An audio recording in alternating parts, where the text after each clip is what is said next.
Hello, comment ça va aujourd'hui? Bon, il est temps de s'attaquer à des gros jeux cette fois, après le petit interlude de la dernière fois.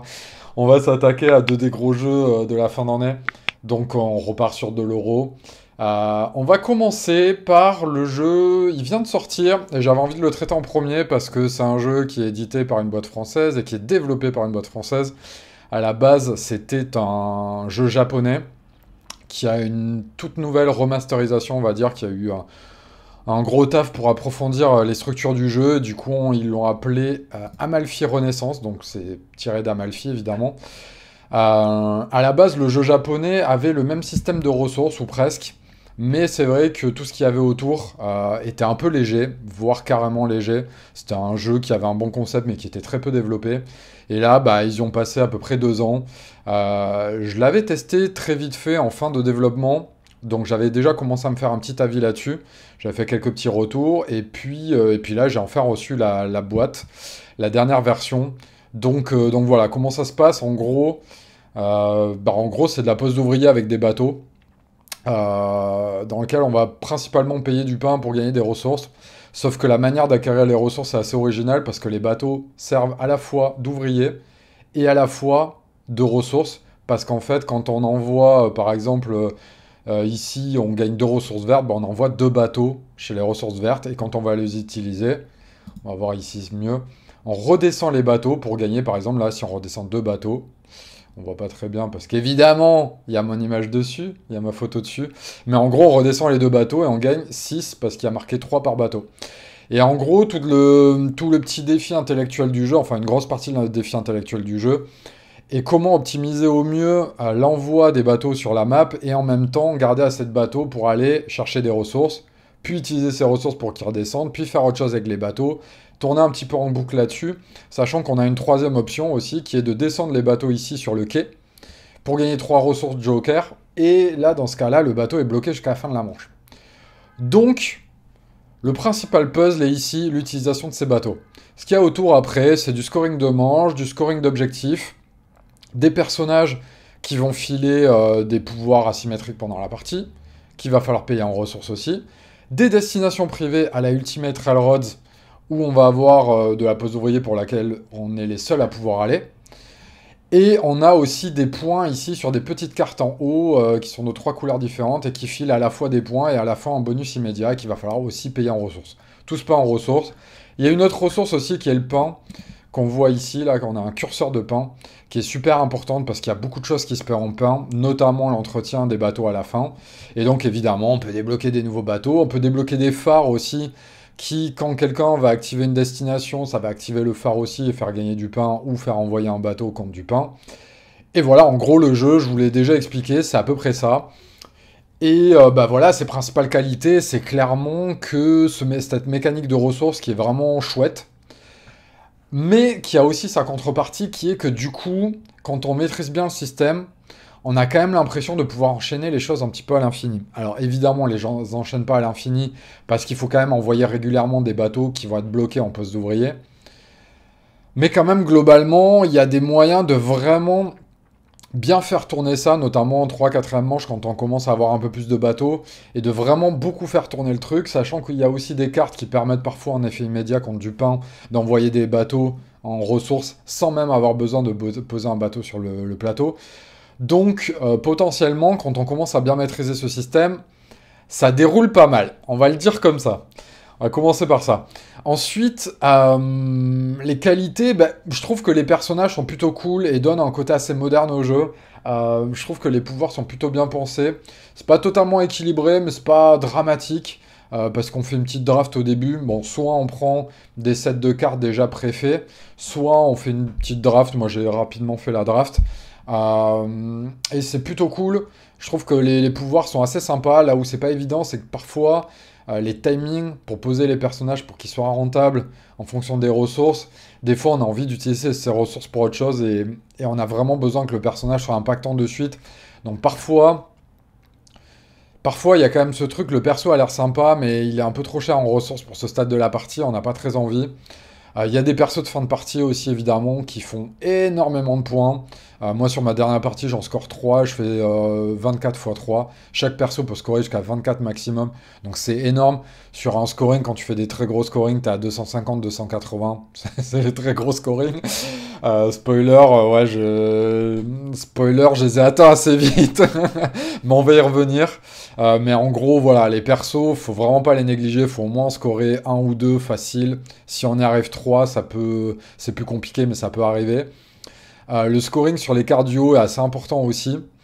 Il y a le petit système de phare aussi qui est plutôt sympa, même si c'est assez dur de savoir exactement et réellement l'impact, dans le sens où si tu le poses tout rond, ton phare, vu qu'il y a 4 manches, tu vas au maximum gagner 4 pains, ou envoyer des bateaux pour 2 pains. Souvent, c'est clairement plus rentable d'envoyer un bateau pour 2 pains, parce que ça te fait 3 ressources derrière. Donc, ça va forcément être plus intéressant. Mais c'est vrai que si les gens vont pas sur ta destination, le phare il sert un petit peu à rien à ce moment-là. Et moi j'ai tendance à les jouer massivement quand il y a des objectifs de fin de partie ou des objectifs de cours de partie qui jouent dessus en fait. Donc ces objectifs qu'on voit sur le côté, ils impactent énormément la partie parce que clairement, t'as envie de faire en fonction de ces objectifs-là. Si on te dit qu'il faut builder 10 bateaux, tu vas plutôt partir là-dessus. Et quand on te le demande pas, tu vas pas forcément builder 10, même tu vas rester à 7-8 grand max. Mais ça te donne une grosse indication. Pareil sur les cartes, il y a des scorings sur les cartes, il y a des scorings sur les cartes duo. Donc c'est assez important de vraiment gérer ces scorings. C'est vraiment ça qui va faire une bonne game ou pas. Et d'être les premiers dessus, évidemment, parce que là, tu as un ordre de priorité. Ici, c'est tout le monde qui va scorer à chaque manche. Et puis après, il y a vraiment beaucoup de points qui se font sur les œuvres prestigieuses. À la fois, il y a un petit peu de moteur et à la fois, surtout, il y a des points. Et donc, il y a pas mal de trucs qui se font là. Les destinations privées, par contre, je suis plus mitigé dessus. Elles font des points, elles sont cool, elles sont meilleures que les pouvoirs de base. Mais le problème, elles ont deux problèmes. Déjà, premièrement, t'as pas besoin d'en avoir 15 000. En général, 2 ou 3, ça suffit largement. Parce que t'as pas non plus 15 000 bateaux. Et tu vas avoir une incitation à en construire plus que quand il y a des objectifs dessus. Et du coup, tu vas en construire un peu juste pour les objectifs. Et il y aura un truc pas hyper satisfaisant là-dedans. L'autre truc que je trouve un petit peu problématique vis-à-vis de ça, où on attaque direct les problèmes, hein, je suis désolé, mais je suis un peu obligé de parler des choses imbriquées. Direct, l'autre souci que ça cause, c'est que ça crée moins de tension sur le plateau principal et sur la poste d'ouvrier du plateau principal. Et ça, par contre, je trouve ça vraiment problématique pour le coup. Parce que du coup, en fait, moins tu crées de tension sur le plateau principal et moins tu crées de blocage sur le plateau principal, plus le joueur va pouvoir faire ce qu'il veut. Plus le joueur va pouvoir faire ce qu'il veut, plus il va pouvoir le résoudre le puzzle par lui-même. Et comme les autres interactions, c'est quasi uniquement ces objectifs de fin de partie, et évidemment les cartes que tu vas prendre, la rivière, bon mais ça c'est assez classique, et c'est pas là-dessus que la game va se faire. Mais du coup, il y a vraiment ce truc de plus tu as tes destinations privées, plus tu vas sans arrêt chez toi et moins tu as besoin du plateau principal, plus tu vas pouvoir faire les choses par toi-même sans être embêté par les adversaires. Et donc du coup, plus tu vas résoudre entre guillemets le puzzle du jeu et te retrouver à pouvoir faire des scores maxés très rapidement à partir du moment où tu comprends ce système de ressources qui clairement demande un petit peu de tactique à comprendre. Mais encore une fois, je sais que c'est toujours délicat parce que ça dépend vraiment des joueurs et j'ai vraiment envie de mettre de l'emphase là-dessus parce que ça dépend vraiment des profils et de comment on comprend les jeux et tout ça. Mais clairement, moi j'ai eu l'impression d'avoir quand même très rapidement compris comment le jeu fonctionnait et fait des scores assez indécents un petit peu tout seul. Et qu'en plus, les autres joueurs pouvaient pas faire grand chose vis-à-vis de ça, sachant que eux pouvaient faire des gros scores aussi et que je pourrais pas faire grand chose vis-à-vis de ça.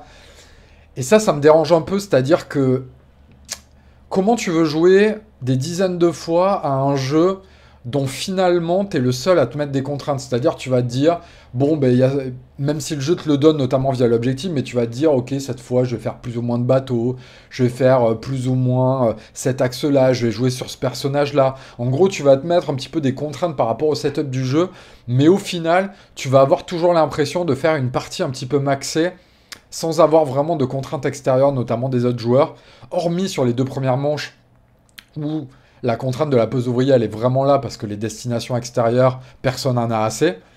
Mais une fois que tu commences à en avoir quelques-unes, clairement, tu te désolidarises vachement du plateau principal.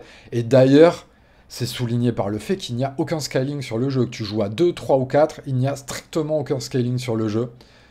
Donc le plateau est le même, exactement. Donc ça donne quand même l'impression que le nombre de joueurs importe peu et que donc du coup, quel que soit le nombre de joueurs, tu vas tout le temps faire le même puzzle.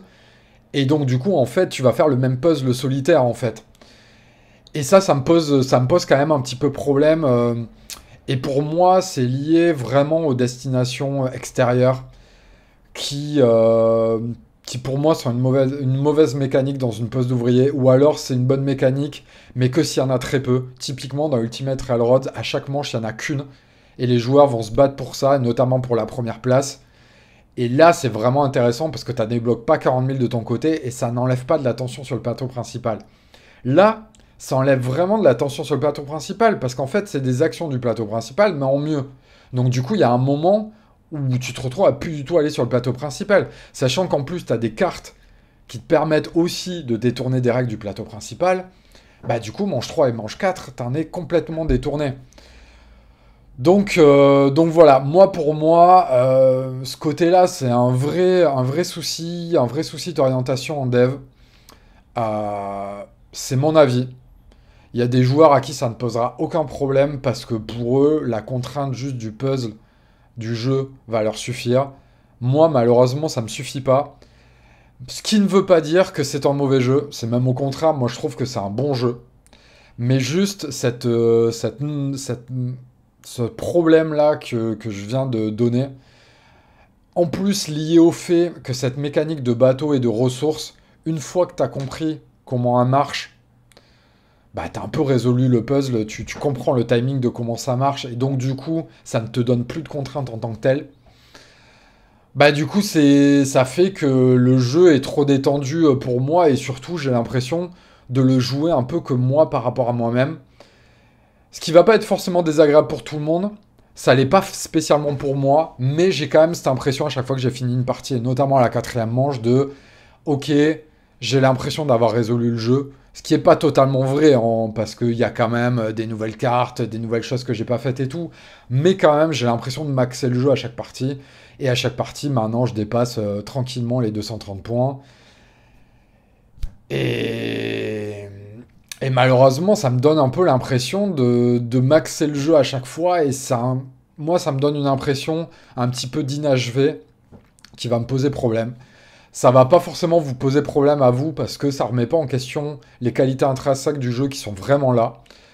Mais voilà, moi ça me pose un peu souci par rapport à mon profil de joueur, par rapport au profil de joueur qui aime doser les jeux et qui aime de l'attention et qui aime que l'interaction autour de la table m'amène à jouer différemment.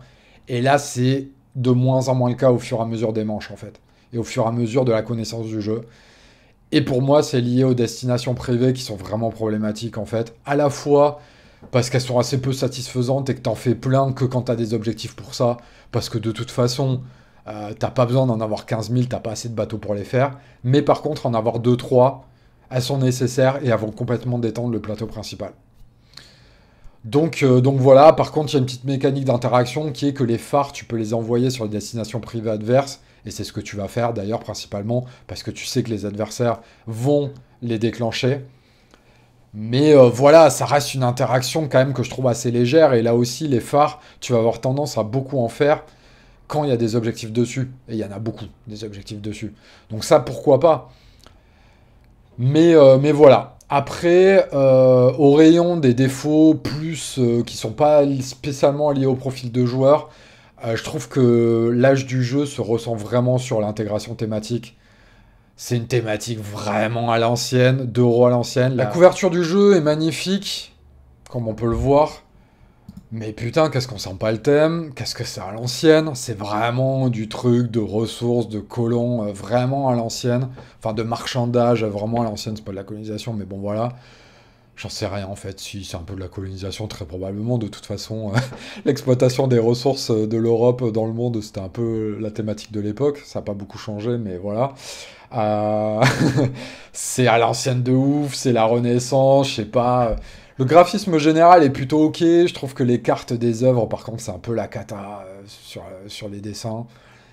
Les persos, ça va, mais on sent pas le thème, putain, on sent pas le thème parce que c'est tellement un jeu mécanique en fait sur la façon dont tu collectes les ressources et tout, même si ça fait sens d'envoyer des bateaux, machin et tout.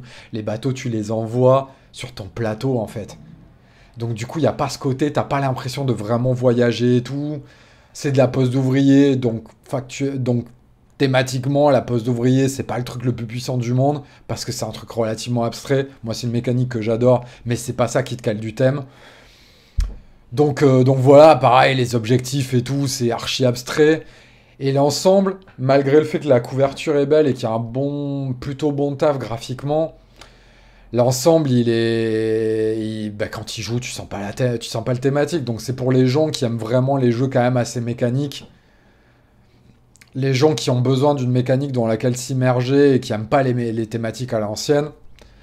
Par exemple, ma meuf, et c'est pas la seule, mais plutôt les joueurs qui se sont mis au hobby relativement récemment, ça va leur passer un peu à côté, je pense, très clairement, quoi. Il faut vraiment aimer le game design avant tout, quoi. Donc voilà, et après, niveau édition, je trouve ça plutôt cool. Ils ont fait du double couche un petit peu partout, c'est assez marrant. Il y a notamment une très bonne idée qui est à la fois du matos et du game design, qui est qu'en fait, là, les tuiles d'objectifs par manche, en fait, elles ont des trous et des encoches différentes. Et selon, du coup, ce qui est super bien fait, c'est que selon la manche à laquelle ton objectif arrive, il va s'équilibrer automatiquement. Parce qu'en fait, il va y avoir des numéros derrière les encoches, et du coup, il va y en avoir plus sur les premières manches que sur les dernières. Donc, du coup, les mêmes objectifs vont scorer moins en quatrième manche qu'en première. Ça, c'est quand même hyper bien foutu pour le coup. Donc, bravo, super idée, qui est à la fois éditoriale et qui sert le game design vraiment. Et après, voilà, t'as du double couche un peu partout. Sur son plateau aussi, les bateaux sont double couche, c'est cool. Les phares, c'est un petit peu bizarre. L'insert du phare, je sais pas trop pourquoi, il y a une forme de télescope là-dedans, ça j'ai pas trop compris. Par contre, c'est vrai que le plateau perso, je trouve pas ça ultra lisible, les choses qu'il y a en bas. Oula, en plus, ça c'est la version proto. Enfin, c'est la vieille version, parce que sur la version de maintenant, c'est pas du tout ça. Les bonus qu'on gagne là. Donc c'est un petit peu la vieille version ça. Là j'ai l'impression en plus que paradoxalement c'est un peu plus clair sur cette version que sur la nouvelle. Mais globalement là les petits bonus que tu débloques ici sur la nouvelle version je les trouve pas hyper lisibles malheureusement. Mais voilà, c'est mineur, c'est pas dramatique. Voilà, hein. Je sais, je sais ce que vous allez dire. En conclusion, vous allez dire, allez, encore un OK game et tout. C'est vraiment pas le cas, hein. Je veux pas désenfler. Je sais qu'il y a une petite hype autour du jeu et tout. Je veux pas la désenfler. C'est un bon jeu. C'est un miracle qu'un jeu édité par une boîte française de deux personnes sorte un jeu, un Eurogame plutôt expert d'une qualité comme ça. D'ailleurs, je dis plutôt expert parce qu'en termes de règles, on est plutôt sur l'initié plus, donc ça c'est cool. Les règles sont très accessibles et très bien écrites, donc très bien. Mais si vous êtes sur un profil un petit peu comme moi qui a besoin d'une interaction compétitive pour pas que tu puisses faire tout ce que tu veux dans le jeu, je mets des guillemets sur tout ce que tu veux, mais en tout cas que le puzzle ne soit pas essentiellement solitaire et par rapport à toi-même, de comment optimiser au mieux les choses juste par rapport à toi-même et qu'il n'y ait pas assez de contraintes des autres joueurs et du placement de la pose d'ouvrier et tout, là, ça va vous poser plus de soucis, ça va vous poser autant de soucis qu'à moi, en fait. Mais sinon, si, voilà, vous dosez pas les jeux, que vous sortez les euros de temps en temps, et puis que vous aimez bien le puzzle personnel, et que ça vous convient, que ça vous suffit, et que vous n'avez pas besoin d'avoir vraiment beaucoup de choses à suivre, des adversaires et tout, pour te contraindre, ça reste vraiment très bien. C'est juste que moi j'ai l'impression d'en avoir maxé les capacités trop vite à mon goût parce que la manche 3 et la manche 4 sont trop détendues, notamment par rapport à la pose d'ouvrier. Et aussi intrinsèquement, ce système de ressources, il a une tendance quand même à se craquer parce qu'il permet quand même pas mal de faire des choses en boucle, ce qui est très satisfaisant, mais qui a un côté aussi moins contraignant. Donc voilà, ça aussi, c'est un choix de game design, le jeu est comme ça, on l'accepte tel qu'il est. Moi, c'est juste que, du coup, ça correspond moins à des contraintes que je vais rechercher. Mais voilà, je vous suggère vraiment au moins d'en faire une partie. C'est un jeu qui vaut vraiment le coup. ne serait-ce que par curiosité de game design, c'est un jeu très agréable à jouer. Voilà. On passe... Putain, c'était très cérémonieux, mais j'ose pas en dire plus, parce que dès que je recommence à en dire plus, je vais recommencer à modérer mes propos, et j'ai pas envie que vous gardiez une mauvaise impression sur cette review, parce que c'est vraiment pas le cas. C'est juste que ça correspond pas totalement à mon profil de joueur, en fait, et par rapport à ce que je recherche. Mais c'est très bien. Donc voilà, à vous de vous situer, à vous de vous situer là-dedans. Je pense que je vous ai donné les éléments factuels pour essayer de savoir si ça va être votre truc ou pas. Dans tous les cas, je vous suggère vraiment d'y jouer parce que le jeu est vraiment, dans tous les cas, très très plaisant à jouer. Donc voilà.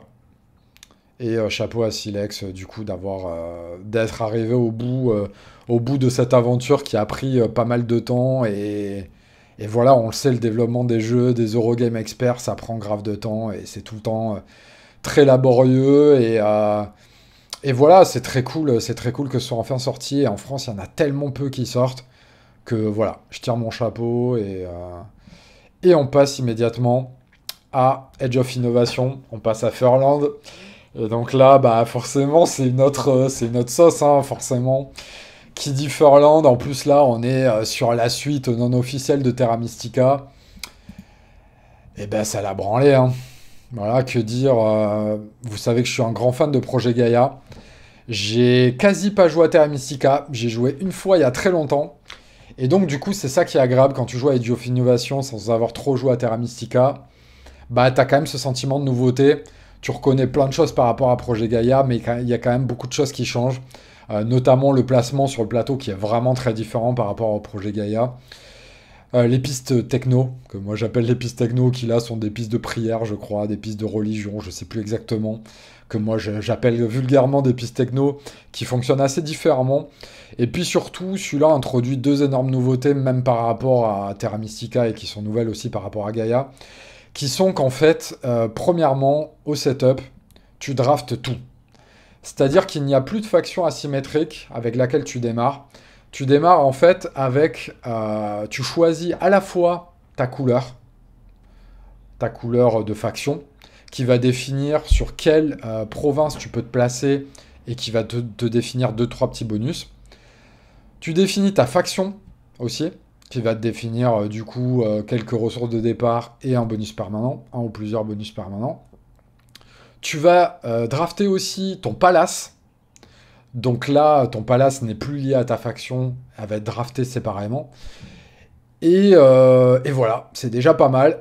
Et du coup, ça change complètement le début de partie. Enfin, ça change complètement, en tout cas, le setup de la partie. Parce qu'en fait, bah, t'as pas de faction préfaite, tu fais ta faction et tu la draftes. Et donc, du coup, tu vas aller essayer de chercher les choses les plus complémentaires et essayer de contre-drafter les choses les plus complémentaires pour les adversaires. Donc, il y a un truc vraiment hyper agréable là-dedans parce que chaque début de partie, en fait, tu vas jamais quasiment démarrer avec le même assemblage de factions. Et donc, tu as cette impression un petit peu nouvelle à chaque fois. Par contre, paradoxalement, ce que ça crée du coup, c'est que les factions ont moins d'identité, moins de personnalité. Forcément. Parce que bah du coup, elles ont plus de nom. Enfin, t'as une faction qui a un nom, mais elle est liée à des trucs qui se draftent à chaque fois. Donc tu perds un petit peu en identité, forcément. Mais tu gagnes en variabilité de départ, ce qui est quand même très cool. En tout cas, ça donne un feeling vraiment différent, qui est vraiment agréable. Et donc, deuxième nouveauté, je vais devoir déplacer ma fenêtre parce que c'est caché derrière, qui est que maintenant, à chaque fois qu'on achète, donc à chaque fois qu'on fait un temple ou un labo selon le jeu auquel vous jouez, on débloque toujours une tuile techno. Donc ça, pas de souci, ça n'a pas changé. Par contre, ce qui a changé maintenant, c'est que tu débloques à la fois des montées. Donc ça, je ne sais pas si c'est la même chose que Terra Mystica pour le coup, mais sur Projet Gaïa, en tout cas, ça y est pas. Tu montes sur la piste correspondante, mais aussi, tu gagnes des livres. Il y a d'autres manières d'en gagner, mais c'est une des manières.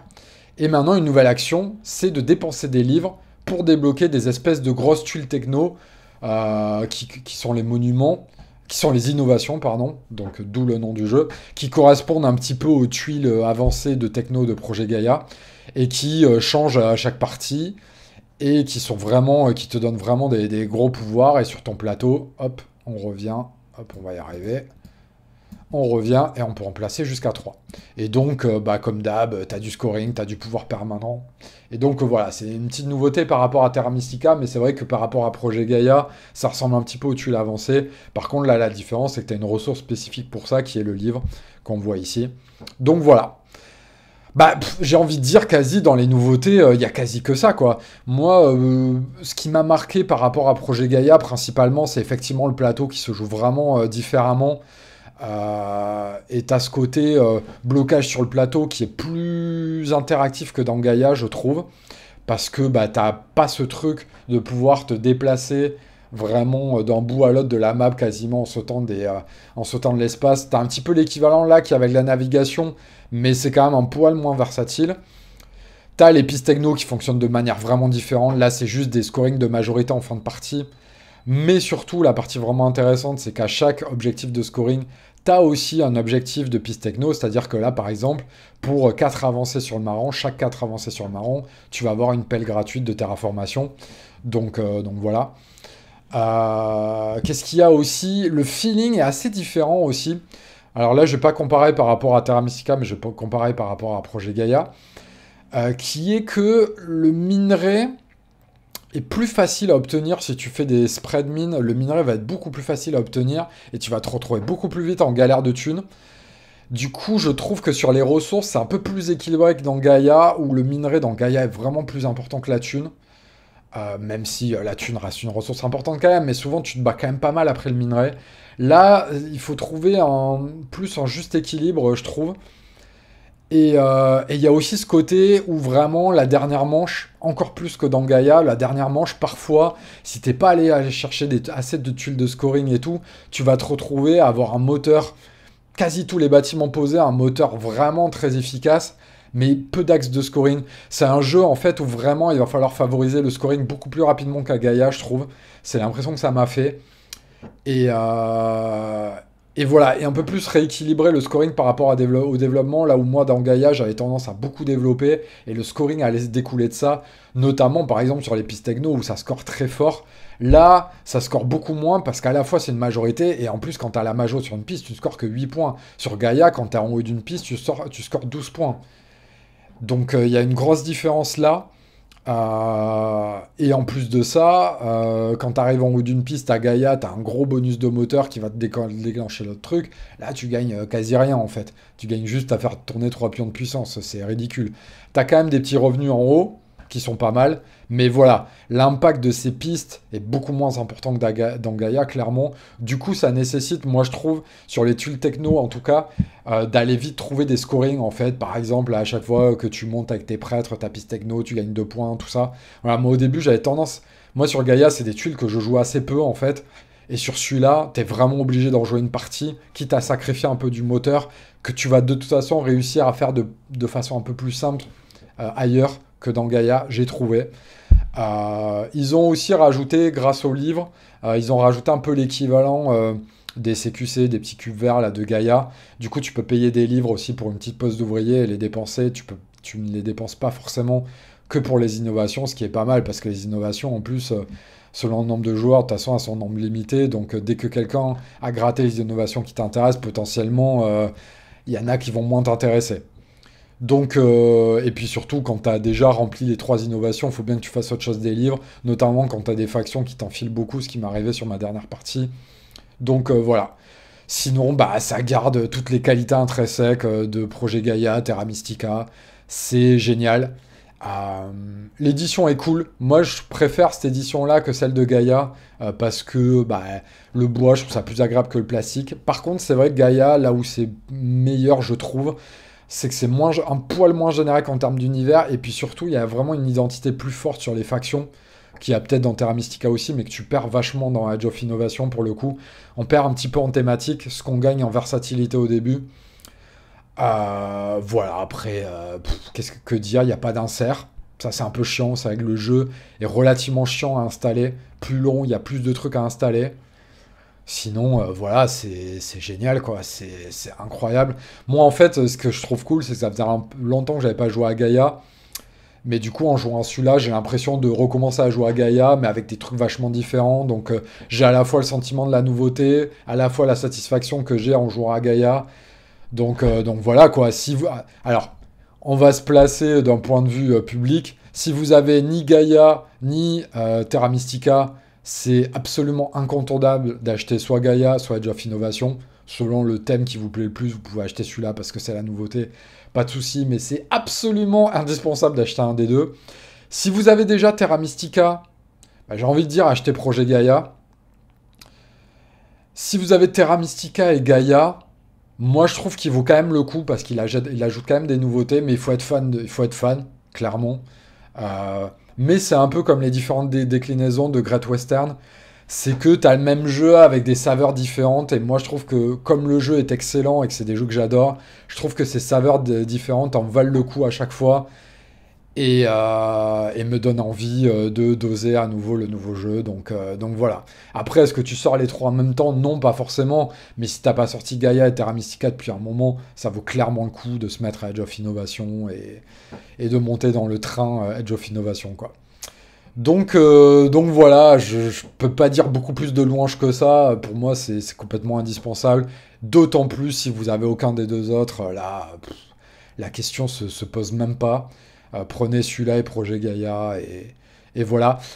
Peut-être, dans les petites nuances par rapport à Gaïa, c'est que du coup, je pense que celui-là est un peu plus accessible que Gaïa en vrai. Il m'a paru, comme je disais, le moteur m'a paru un peu moins tendu que dans Gaïa. J'ai trouvé que j'arrivais plus facilement à faire mon moteur que dans Gaïa. J'ai un peu du mal à identifier à quoi c'est dû, peut-être parce que la terraformation est plus simple à faire dans celui-là. Je pense que c'est en partie lié à ça. Parce que c'est pas lié à une piste techno, c'est lié à une techno que toi-même tu peux monter sur ton plateau, qui coûte pas ultra cher. Il y a beaucoup d'endroits en plus de choper des pelles. Il y a comme d'hab aussi sur le plateau le moyen de choper des pelles. Je sais pas, il y a un truc plus simple dans la terraformation qui fait que j'ai quand même l'impression t'arrives plus facilement à développer et t'arrives plus facilement à poser beaucoup de bâtiments. Donc voilà.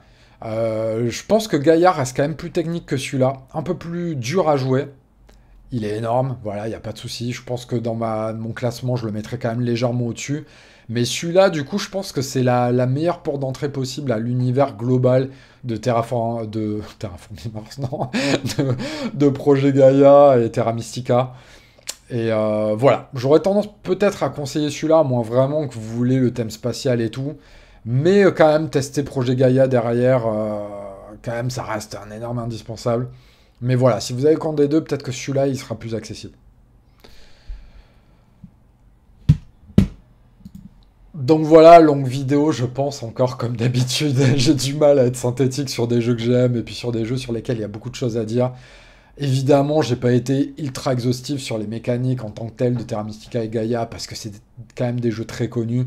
Mais j'essaie de vous donner envie sur pourquoi que vous ayez ces jeux-là ou que vous les ayez pas, ça reste en indispensable. Et voilà. Donc la prochaine fois, on aura un petit peu plus de jeux casus, je pense, un peu plus de jeux familial, ou alors je vais faire ma grosse saga Great Western, je sais pas encore. Ça va dépendre de ma motivation. Mais voilà, si vous avez aimé la vidéo, comme d'hab, le pouce bleu, abonnez-vous, et je vous fais de gros bisous. À très bientôt, ciao.